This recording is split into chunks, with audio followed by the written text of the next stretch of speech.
Semana passada, né, a Mari trouxe um assunto muito gostoso, que foi o arrependimento do André, né, quando ele encontra aquela irmã que ele havia prejudicado através da responsabilidade da nossa juventude, e que ele toma consciência, né, e corrige aquilo de errado que ele fez. E o nosso estudo de hoje vem continuando o nosso estudo no capítulo 41 e chama Convocados à Luta. Por que convocados à luta? Porque nesse capítulo, André Luiz vem nos falar do começo de uma guerra. As consequências desta guerra numa cidade do mundo espiritual, né? Através desse estudo, nós vamos poder detectar os grandes malefícios que a guerra produz para a humanidade, não só encarnada, e como também desencarnada. Então nós vamos começar lendo o que André Luiz nos fala. Nos primeiros dias de setembro de 1939, nosso lar sofreu igualmente o choque porque passaram diversas colônias espirituais ligadas à civilização americana. Era a guerra europeia, tão destruidora nos círculos da carne, quão perturbadora no plano do espírito. Então, nesse pedacinho aqui que André Luiz já nos narra, a gente já percebe que a guerra, ela não atinge só nós que estamos aqui encarnados. Ela perturba também, ela vai atingir também o mundo espiritual. Que é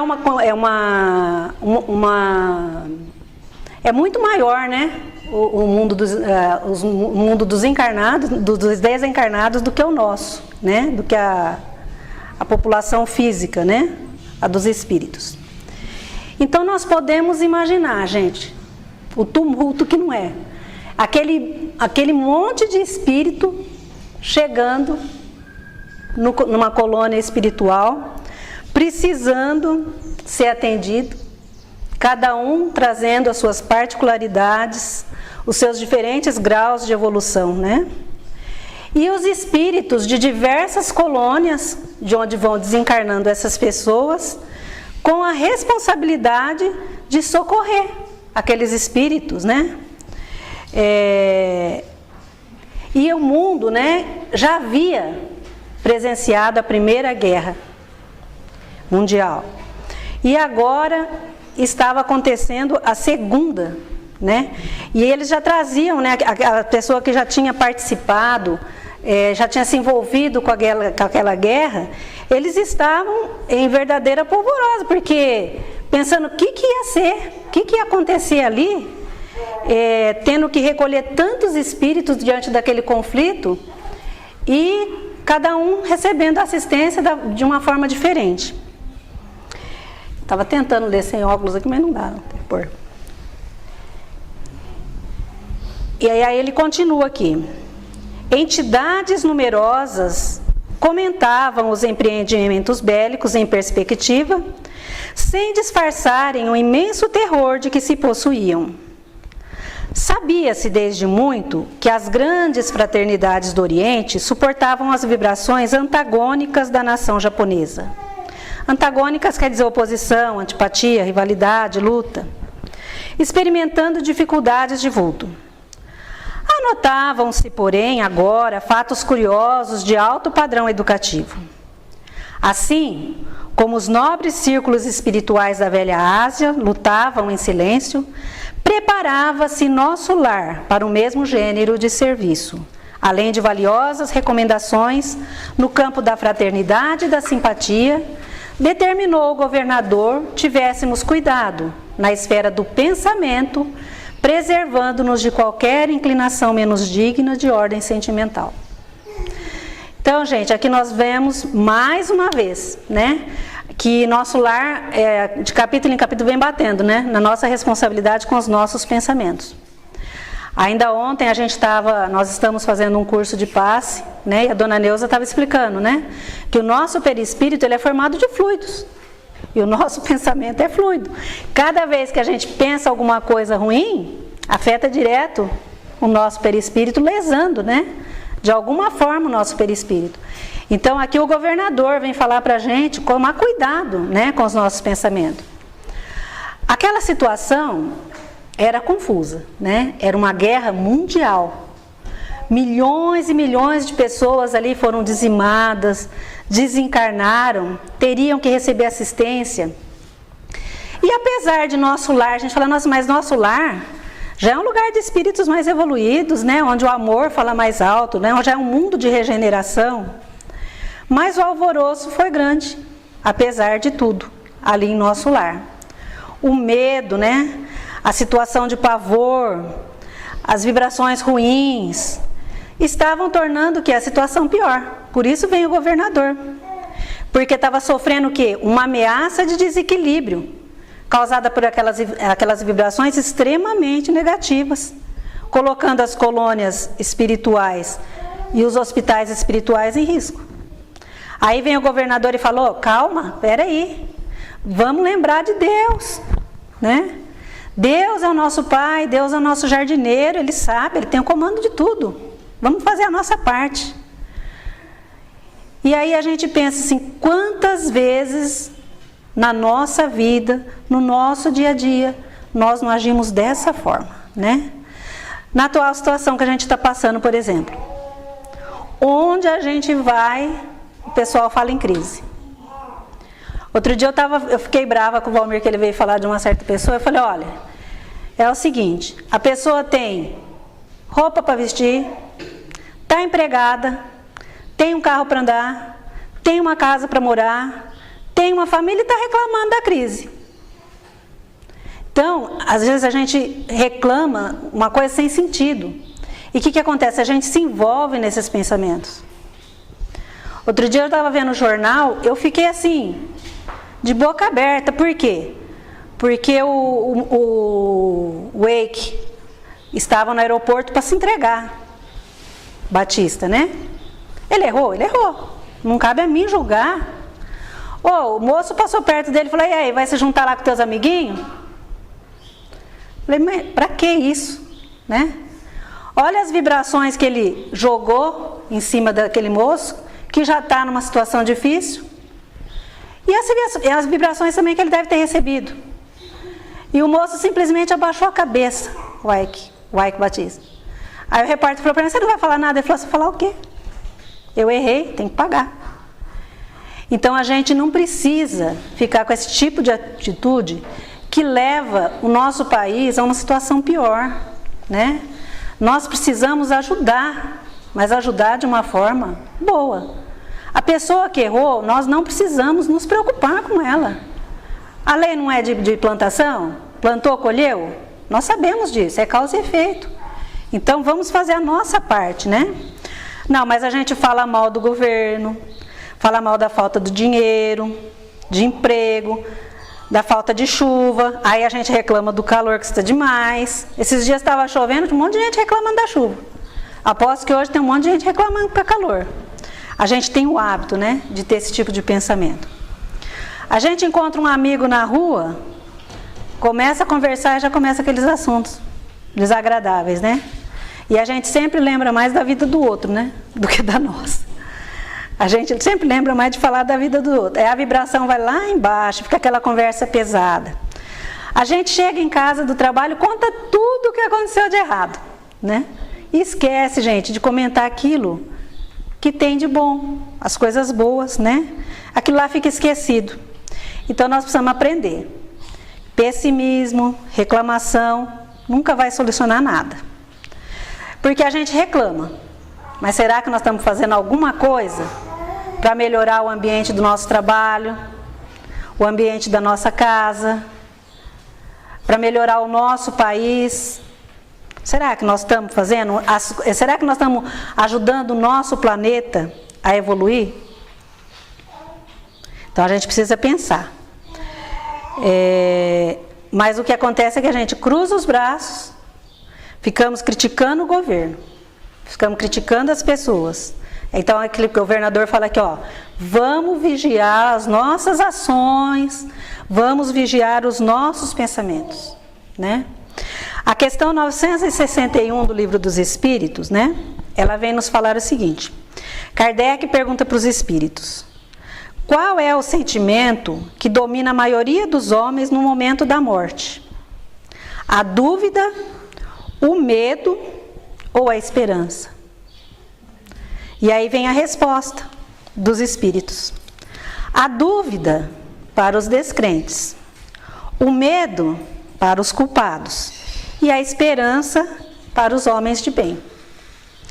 Então, pelas respostas aqui, nós podemos imaginar o transtorno que foi ali em nosso lar, porque cada um de nós, quando desencarnamos, temos uma sensação diferente, né? E tudo está relacionado com a forma de pensar. E nós podemos perceber, então, avaliar o quadro mental e vibratório que envolvia o planeta naquela situação da guerra. Aí, mais um pedacinho do livro. Reconheci que os espíritos superiores, nessas circunstâncias, passam a considerar as nações agressoras não como inimigas, mas como desordeiras e cuja atividade criminosa é imprescindível reprimir. Aí nós temos aqui também a questão do livro dos Espíritos, novamente, 749. Kardec perguntando: se o homem é culpado pelos assassinatos que comete durante uma guerra? E eles respondem que não. Quando constrangido pela força, olha aqui, mas embora seja culpado pelas crueldades que comete, o sentimento de humanidade com que se portou será levado em conta. Então nós percebemos, né, a nossa grande responsabilidade.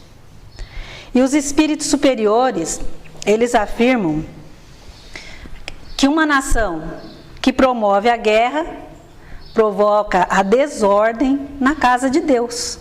Claro, né? O mundo inteiro sofre as consequências de um ato como este, de uma guerra mundial. Porque as guerras, na verdade, né, elas não trazem benefício nenhum para a humanidade. Elas só fazem o quê? Matam, sofrimento, dor, elas geram conflitos, né? Elas não trazem benefício nenhum para ninguém. E muitas vezes as guerras são feitas dizendo-se, né, que é para se defender a pátria. Mas, na verdade, a gente sabe que não passa de interesses de uns ou de outros. E, na maioria das vezes, leva o quê? Leva o país à decadência.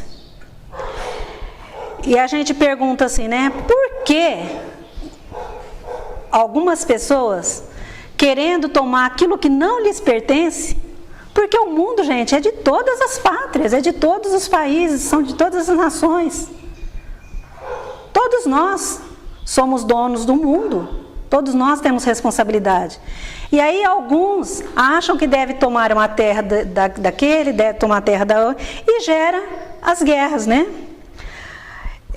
A guerra, infelizmente, ela faz parte ainda, né, do primitivismo, onde o que predomina é o orgulho da raça e o nosso egoísmo. Se Deus quiser, no futuro, as guerras não vão existir, né? Vão ser o quê? Registros que a gente vai ter nos museus, para que as próximas gerações, para que os nossos irmãos que forem reencarnando, vejam e tomem como exemplo para que não deva fazer aquilo lá, né? Não, isso aqui é um negócio que está lá no primitivismo, não vou fazer isso daqui não, né? Por quê? Porque eles já terão mais consciências que nós e vão saber que a gente não deve matar o nosso irmão por nada, né? Porque toda vez que nós prejudicamos o nosso irmão, nós estamos agindo contra Deus, causando a desordem na casa do Pai. Nós estamos agindo contra a lei do amor. Mas e nós, né? O que será que nós somos considerados, né? Será que nós somos considerados desordeiros da casa do Pai quando nós provocamos a desordem por onde nós passamos? Será que nós estamos deixando o quê?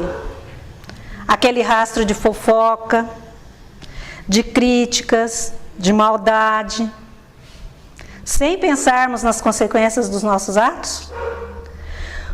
Quantos lares desmanchados por causa da nossa irresponsabilidade, por causa das coisas que a gente fala sem pensar, porque a gente quer mandar na vida do outro. Quantos jovens perdidos no mundo dos crimes, das drogas, pelo nosso descaso, pelo nosso descuido. A gente aqui na Terra, como a Mari falou no estudo dela, nós somos lançadores, né, de sementes. E nós vamos colher, gente, aquilo que nós vamos plantando. Vamos, então, lançar sementes de flores, né, e não de espinhos. O nosso pensamento, ele é criador, ele atrai outros pensamentos de igual vibração, de igual teor. E aquilo lá acaba nos prejudicando e prejudicando as pessoas que estão à nossa volta. Agora nós vamos continuar ali com as palavras de André Luiz. Infelizes dos povos que se embriaguem com o vinho do mal, disse-me Salústio. Ainda que consigam vitórias temporárias, elas servirão somente para lhes agravar a ruína, acentuando-lhes as derrotas fatais. Quando um país toma a iniciativa da guerra, encabeça a desordem da casa do pai e pagará um preço terrível.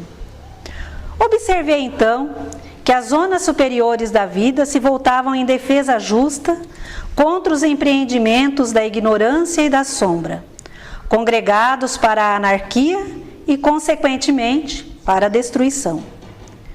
Esclareceram meus colegas de trabalho que nos acontecimentos dessa natureza, os países agressores convertem-se naturalmente em núcleos poderosos de centralização das forças do mal, sem se precatarem dos perigos imensos. Esses povos, com exceção dos espíritos nobres e sábios que lhes integram os quadros de serviço, embriagam-se ao contato dos elementos de perversão, que invocam das camadas sombrias. Coletividades operosas convertem-se em autômatos do crime. Legiões infernais precipitam-se sobre grandes oficinas do progresso comum, transformando-as em campo de perversidade e horror. Mas enquanto os bandos escuros se apoderam da mente dos agressores, os agrupamentos espirituais da vida nobre movimentam-se em auxílio aos agredidos. Se devemos lastimar a criatura em posição além do bem, com mais propriedade, devemos lamentar o povo que olvidou a justiça. Então nós podemos imaginar aqui, nessa parte aqui, né, que nós lemos, como o planeta estava sendo envolvido por pensamentos criminosos, por pensamentos de ódio, naquele momento da guerra. Os pensamentos que emanam dos líderes políticos, numa época dessa, mergulhados na ambição, no ódio sem limite, né? E que encontram eco, infelizmente, em nós encarnados e em alguns desencarnados também, gente. Porque nós estamos todos misturados, embora a gente ache que está muito longe dos desencarnados, nós não estamos, nós temos que começar a ter essa consciência. Potencializando a raiva, criando imagens e emoções cada vez mais próximas da realidade. Por isso que nós temos que ter a vigilância nos nossos pensamentos, né? Não deixar a nossa imaginação correr solta. Nós estamos atraindo pensamentos iguais aos nossos. Salústio estava alertando que legiões infernais inspiram as pessoas que instigam a guerra, né? E como nós falamos, a guerra não traz nada de bom. Então é novamente o alerta, né, para o nosso pensamento. Que estavam com todos os pensamentos, o quê? Voltados só para a guerra, só naquela vibração. Aí eles vêm e nos alertam, né? Uma situação de conflito, né? Então não existia uma ocasião melhor para os espíritos ignorantes aproveitarem para agir. E agir também através da nossa mente. E através da mente de alguns desencarnados. Mas eles falam aqui que nós não estamos sozinhos. Os espíritos superiores estão juntando forças para nos ajudar. Só que nós temos que fazer a nossa parte, né?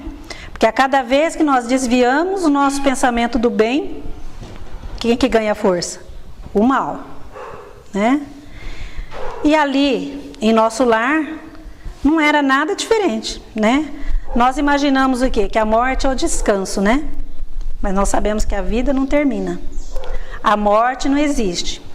E mesmo sem o nosso corpo material, precisamos estar em sintonia com o amor. A gente pensa assim, né? Não, mas eles estão desencarnados, eles sabem, né? Não, gente, nós continuamos o que nós somos aqui. Quantas vezes, né, André Luiz não foi alertado pelos amigos a cuidar dos pensamentos, a cuidar das ações. O governador recomenda também a fraternidade como um antídoto para o mal. É muito importante todo o amor que nós damos ao nosso semelhante. O Valdir, ele falou sobre o capítulo 24, e lá também fala um pouco sobre a guerra, né? E os espíritos da colônia de moradia pedindo ajuda para o nosso lar, porque eles já estavam vendo que ia acontecer a Segunda Guerra Mundial, né? E eles pedindo ajuda, pedindo as vibrações para que não deixasse essa guerra acontecer, mas não foi possível, né? Ela aconteceu e infelizmente não foi nada bom para ninguém, né? E a gente às vezes tem um pensamento errado, né? A gente fala assim, plantou, colheu. Então a gente o quê? A gente pensa assim, eu matei na outra vida, alguém vai ter que me matar nessa. Não. A gente vê aqui que quem desencadeou essa guerra foi a Alemanha, né? E agora, nesse conflito que está tendo lá na Síria, nesses países, eles começaram a emigrar para outros países. E um dos primeiros países que acolheu os refugiados foi a Alemanha. Quer dizer, resgatando de uma forma bonita, né? Aquela desordem que eles haviam causado. Então, às vezes a gente paga de uma outra forma, né? Não é olho por olho, dente por dente, que Deus é justiça, né? Então, muitas vezes a gente erra aqui, mas o nosso comportamento bom nessa vida faz com que a gente corrija aquele erro. Ninguém precisa me matar porque eu matei na outra vida. Nós precisamos ter uma conduta boa e fazer o melhor que a gente possa, que a gente vai receber de acordo com os nossos atos. E vai continuar André Luiz aqui. Logo após os primeiros dias que assinalaram as primeiras bombas na terra polonesa, encontrava-me ao entardecer nas câmaras de retificação, junto a Tobias e Narcisa, quando inesquecível clarim se fez ouvir por mais de um quarto de hora. Profunda emoção nos invadira a todos. É a convocação superior aos serviços de socorro à terra, explicou-me Narcisa bondosamente. Temos o sinal de que a guerra prosseguirá com terríveis tormentos para o espírito humano, exclamou Tobias inquieto. Embora à distância, toda a vida psíquica americana teve na Europa sua origem. Teremos grande trabalho em preservar o novo mundo.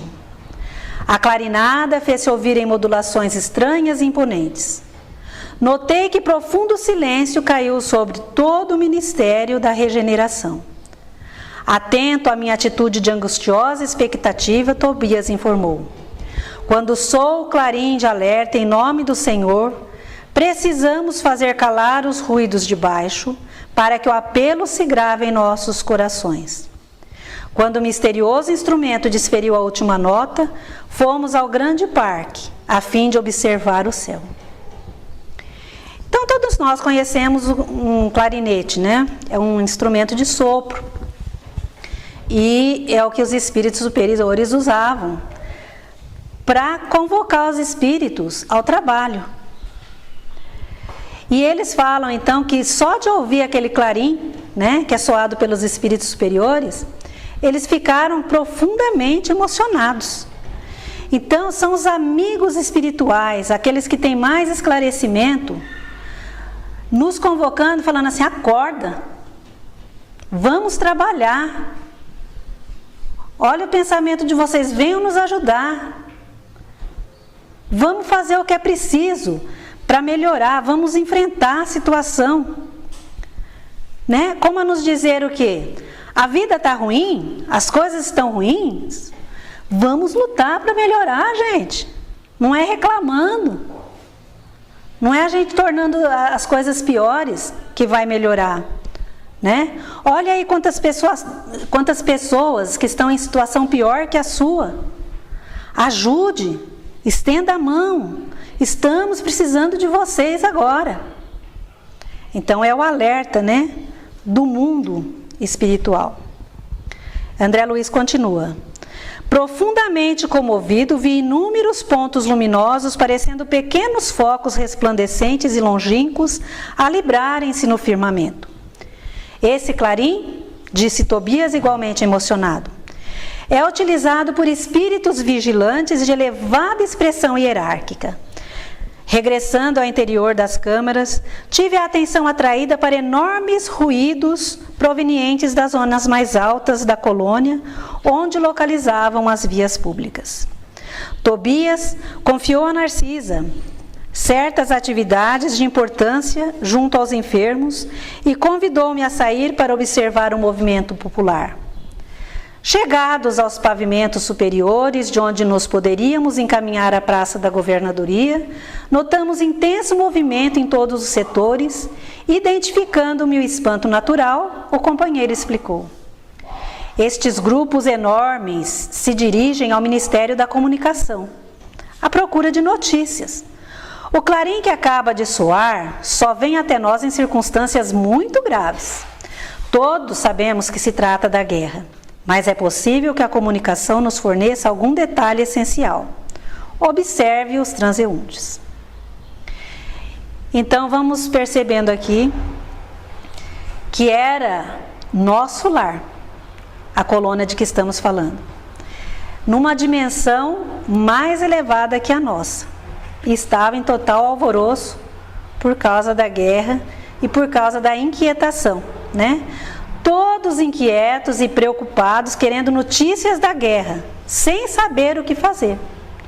Apesar daquele clarim já ter soado, pedindo ajuda. E é isso que a gente faz diante dos problemas da vida, né?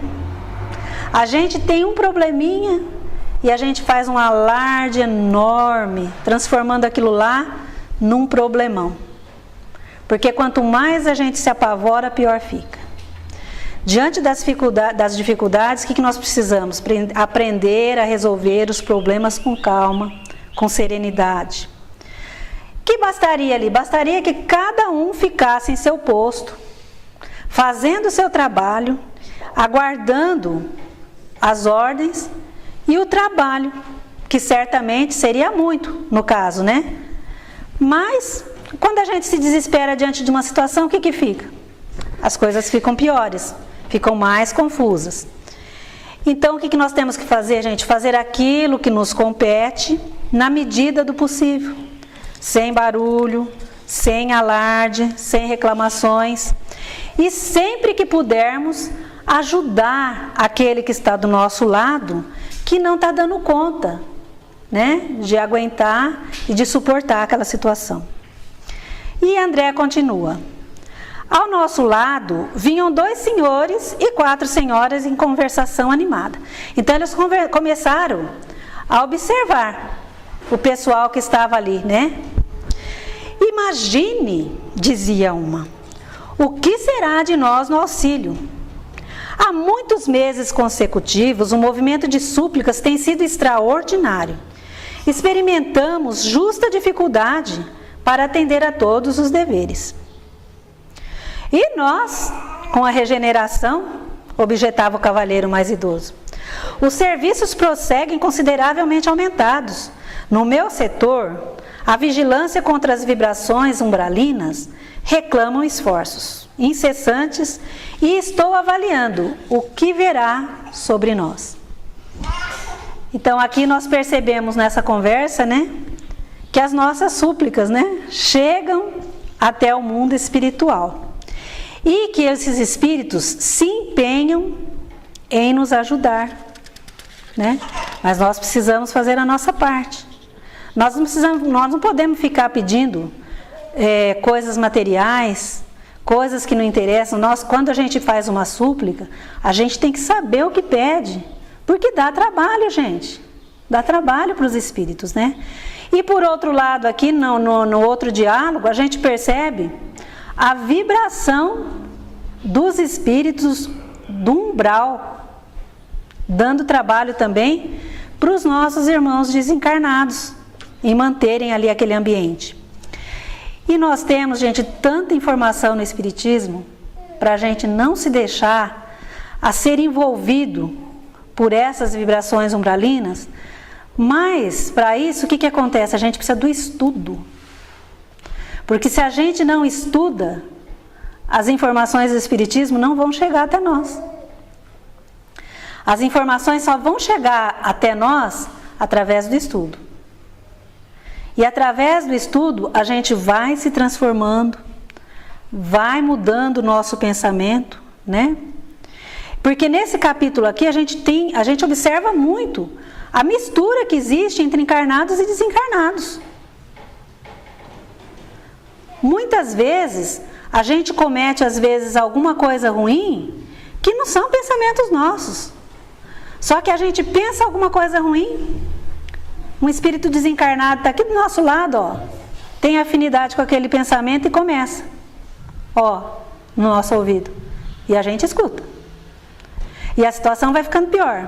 E aí a gente comete uma coisa muito grave, a gente fala, gente, eu não sei por que eu fiz isso. Eu não sou de fazer isso. Por que nós fizemos isso? Porque aquele pensamento, nós geramos aquele pensamento, mas nós tivemos o fermento de um espírito desencarnado ali, nos ajudando a cometer aquele ato. Por isso, né, o governador recomendando, mantenha o pensamento no bem. E continua, Tobias segurou-me o braço de leve e exclamou, adiantemo-nos um pouco, ouçamos o que dizem os outros grupos. Aproximando-nos de 2 homens, ouvi um deles perguntando, será crível que a calamidade nos atinja a todos?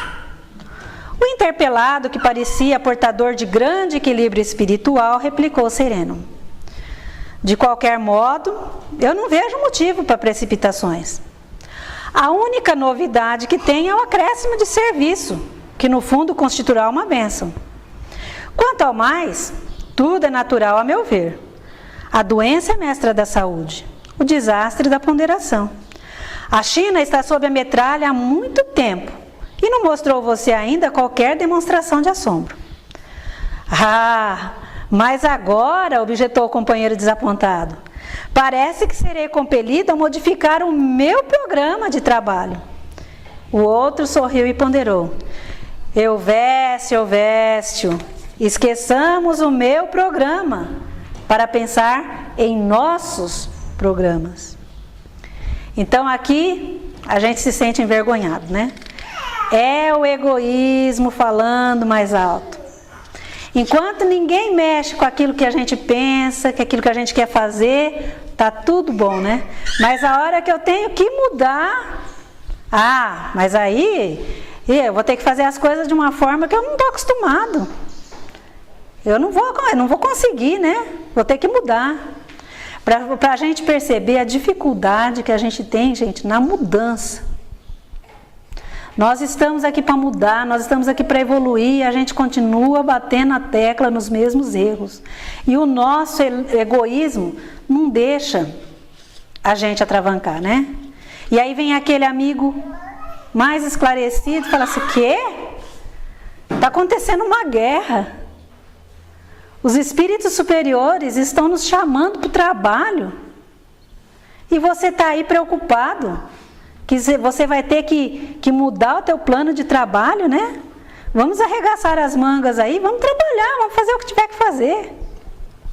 Porque guerras sempre existiram. E sempre acabaram, e no fim ficou tudo bem, né? Por que você nunca se preocupou antes, né? É porque agora vai mexer com você? Então a gente tem que sair da nossa zona de conforto. Se a gente não sair da nossa zona de conforto, nós não vamos a lugar nenhum, né? Pelo contrário, a gente só vai ficando pior cada vez. a gente percebe, numa situação ruim, digamos assim, né? Falta um remédio na farmácia, né? Vamos dar um exemplo, um remédio de diabetes. Várias pessoas usam aquele remédio, faltou na farmácia. Aí chega aquele remédio numa determinada farmácia. Aí eu vou lá e compro todo o estoque da farmácia. Como no caso da dengue, né? Da chikungunya, que muitas mulheres grávidas precisavam do repelente. Aí faltava repelente, o que acontecia? A gente achava no lugar e ela comprava todo o estoque. Então, nosso egoísmo. Será que só nós que estamos grávidos? Será que só nós estamos precisando do remédio? Será que só eu que tenho diabetes? Mas nós precisamos pensar na nossa responsabilidade diante desse egoísmo. Porque se aquela pessoa que tem a diabetes for lá na farmácia, que eu fui, atrás do remédio, aí a pessoa fala assim, olha, eu vendi os 4 vidros que tinha aqui, as 4 caixinhas que tinha, eu vendi para uma pessoa que acabou de sair daqui agora. Aí aquela pessoa, acontece alguma coisa de grave, ou ela desencarna, por causa da minha irresponsabilidade, por causa do meu egoísmo, a culpa não vai ser do governo, a culpa não vai ser do dono da farmácia, a culpa é minha. A responsabilidade é minha. Então é bom a gente ir deixando de lado esse nosso egoísmo, né? E aí continua aqui, André Luiz. Atendendo a novo gesto de Tobias, que reclamava atenção, observei 3 senhoras que vinham e iam na mesma direção à nossa esquerda. Verificando que o pitoresco não faltava igualmente ali naquele crepúsculo de inquietação. A questão impressiona-me sobremaneira, dizia a mais moça, porque Everardo não deve regressar do mundo agora. Mas a guerra, disse uma delas, ao que me parece não alcançará a península. Portugal está muito longe do teatro dos acontecimentos. Entretanto, indagou a outra companheira do trio, por que semelhante preocupação? Se Everardo viesse, o que aconteceria?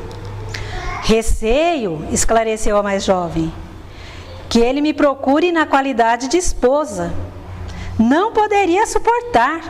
Ele é muito ignorante e de modo algum me submeteria a novas crueldades.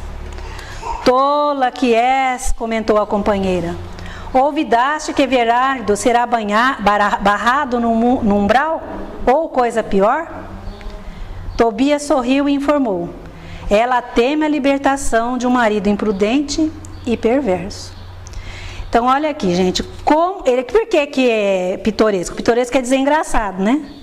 É engraçado, porque quantas vezes aqui, encarnados aqui, às vezes a pessoa não pensa assim, nossa senhora, se esse homem morresse, para mim ia ser um alívio, né? Nossa, vou me ver livre dele. Né? Ou então que eu fosse, ele ficasse aqui. Gente, nós temos os nossos laços. A morte não existe. Nós somos espíritos eternos, né? E a ignorância nos fazendo sofrer. Por quê?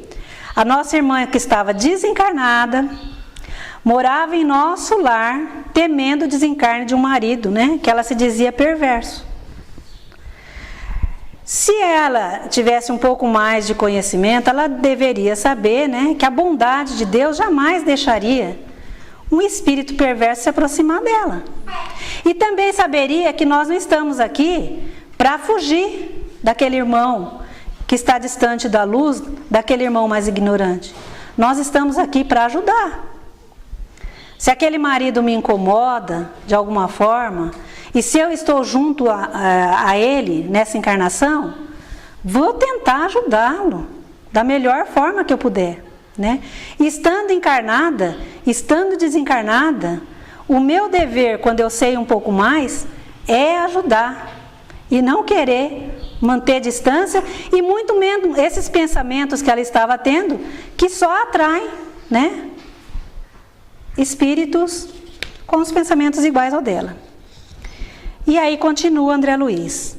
Decorridos longos minutos em que observávamos a multidão espiritual, Atingimos o Ministério da Comunicação, detendo-nos ante os enormes edifícios consagrados ao trabalho informativo. Milhares de entidades acotovelavam-se aflitamente, todos queriam informações e esclarecimentos. Impossível, porém, um acordo geral. Extremamente surpreendido com o vozerio enorme, vi que alguém subira a uma sacada de grande altura, reclamando a atenção popular.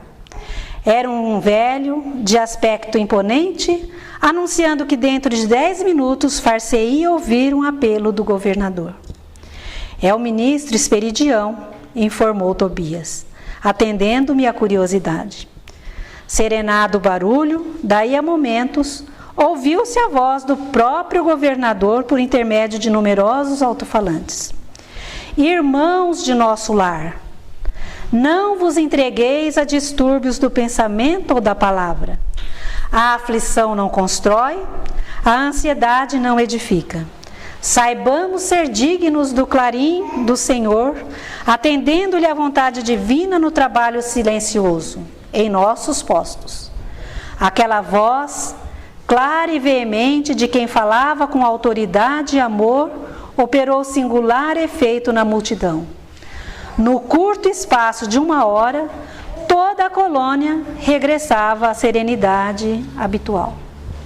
Então nós percebemos aqui que bastou um espírito com autoridade moral falar para as pessoas ali desencarnadas, falar da calma, da confiança em Deus que eles deveriam ter, dos pensamentos elevados que iriam manter, do equilíbrio, que eles se serenassem e que trabalhassem nos seus postos com a fé, com a confiança em Deus, né?